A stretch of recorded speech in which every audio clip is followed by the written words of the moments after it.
I want to talk about the extraordinary moment when a woman doused Jesus' feet with perfume using her hair.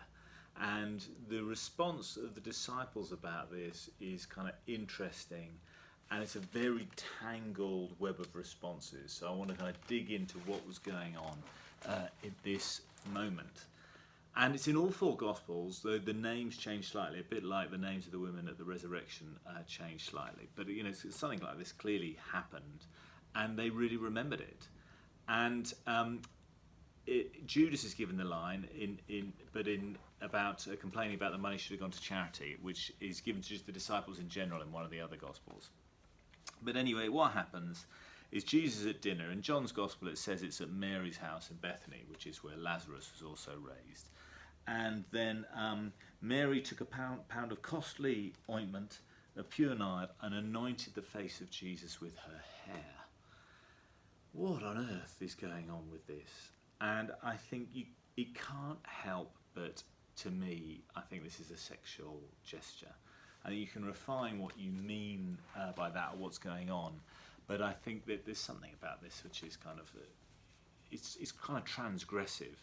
And the curious thing for the disciples is that Jesus does not rebuke her for this gesture, and they find it very problematic. I think that's the thing they really find problematic.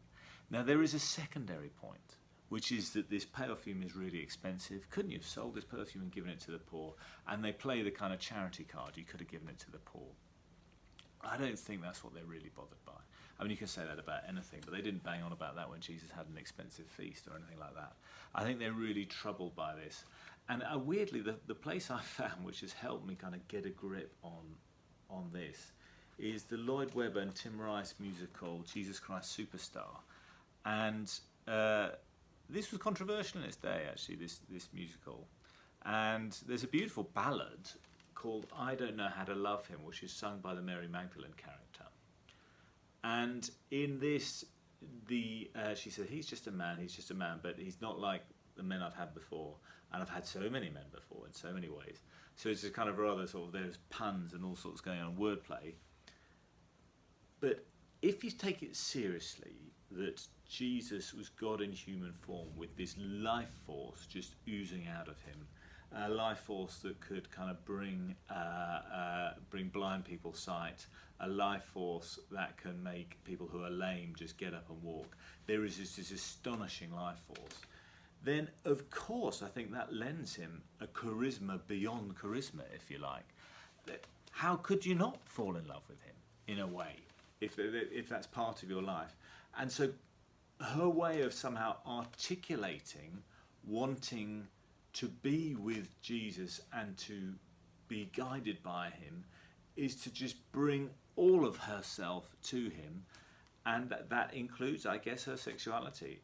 Now then, why does Jesus respond as he does? Why does he say no? Well, of course, if you're reading the Da Vinci Code, you can make all sorts of plays about Jesus.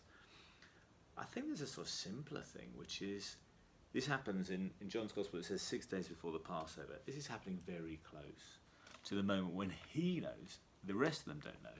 He knows he's going to Jerusalem. He knows he's going to be arrested. He knows he's going to die in some grisly way. And sure enough, he will. It's a kind of vicious torture.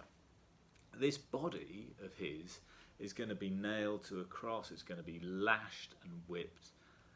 And here's this woman just treating his body with real care. And I think he was just glad of it. He's dealing with all this stuff. And then the disciples say, what do you think you're doing?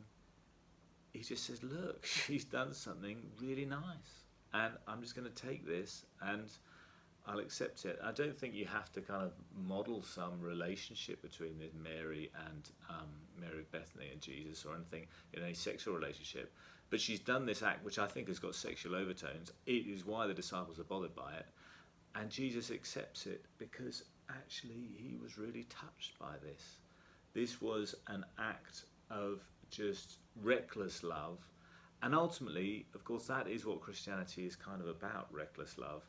And we're not a money-making, money-counting thing where you just give all your money to charity. Yes, of course we encourage giving money to charity, but sometimes we think it's okay to if you throw loads of flowers at a funeral, that's all right by us. We think, I know it doesn't make sense to put flowers on a grave in one way, because who are the flowers for? But another way, it just does make sense.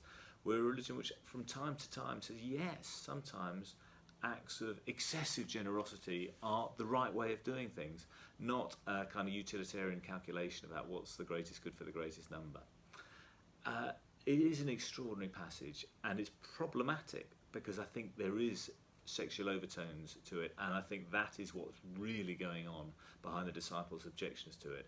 But it's also a fantastic act of just care and love from this woman, and Jesus actually at that time, it's kind of what he needed.